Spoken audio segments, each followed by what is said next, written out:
Olá, meus irmãos, que a paz esteja com todos vocês. Hoje contemplamos os resultados da multiplicação dos pães, resultados que surpreenderam a toda aquela multidão. Eles desceram da montanha, ao dia seguinte, até a beira do lago, e ficaram ali vendo Cafarnaum. Ficaram ali porque não havia nenhum barco. De fato, só havia um, aquele que na tarde anterior havia partido sem levar Jesus. A pergunta é: onde está Jesus? Os discípulos partiram sem Jesus, e, sem dúvida, Jesus não está lá. Onde está então? Felizmente, as pessoas podem subir nas barcas que vão chegando, e zarpam em busca do Senhor a Cafarnaum. Ouçamos o Santo Evangelho. Pelo sinal da Santa Cruz, livra-nos, Senhor nosso Deus, de nossos inimigos. Em nome do Pai, do Filho e do Espírito Santo. Amém. Proclamação do Evangelho de Jesus Cristo segundo João. Glória a vós, Senhor. Depois que Jesus saciara os 5.000 homens, seus discípulos o viram andando sobre o mar. No dia seguinte, a multidão que tinha ficado do outro lado do mar constatou que havia só uma barca e que Jesus não tinha subido para ela com os discípulos, mas que eles tinham partido sozinhos. Entretanto, tinham chegado outras barcas de Tiberíades, perto do lugar onde tinham comido o pão depois de o Senhor ter dado graças. Quando a multidão viu que Jesus não estava ali, nem os seus discípulos, subiram às barcas e foram à procura de Jesus, em Cafarnaum. Quando o encontraram no outro lado do mar, perguntaram-lhe: Rabi, quando chegaste aqui?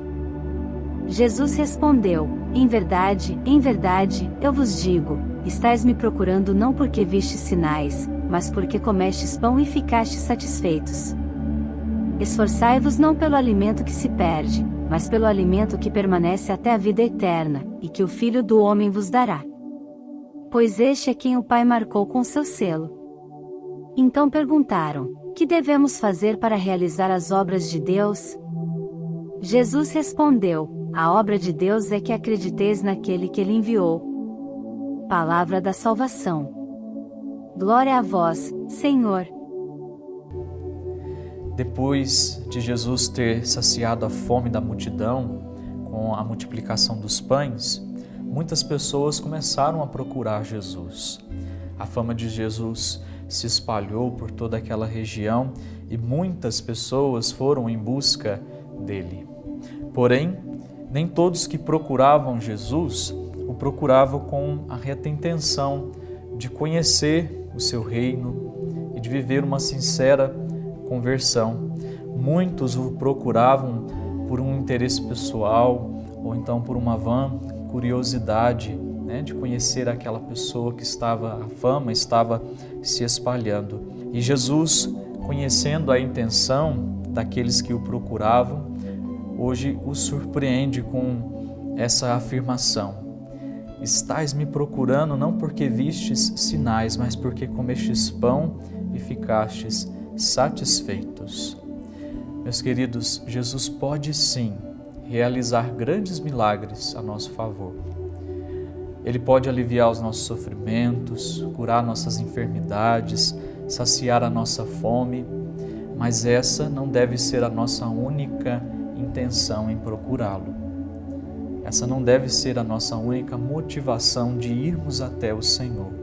Nós não podemos procurar Jesus somente quando nós temos as nossas necessidades, para ter as nossas necessidades satisfeitas, ou então para querer satisfazer as nossas necessidades.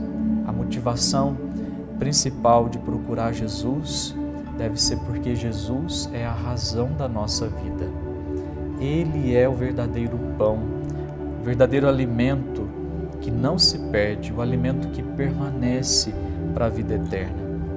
Por isso, o nosso amor por Jesus precisa ser um amor desinteressado, um amor que nos ensine a realizar as obras do seu reino, um amor que nos ajude a conhecê-lo em profundidade, em saber que Ele é o Filho de Deus, Ele é o próprio Deus, que veio para nos alimentar e com este alimento nos sustentar com a vida eterna.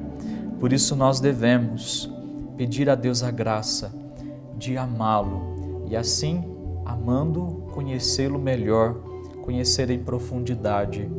Devemos nos esforçar em conhecer Jesus por uma vida de conversão, uma vida de mudança, uma vida que já realize aqui o seu reino de paz, o seu reino de amor, e assim, conhecendo Jesus, nos abrir à sua graça, porque Ele veio para nos dar vida e veio para nos dar vida eterna.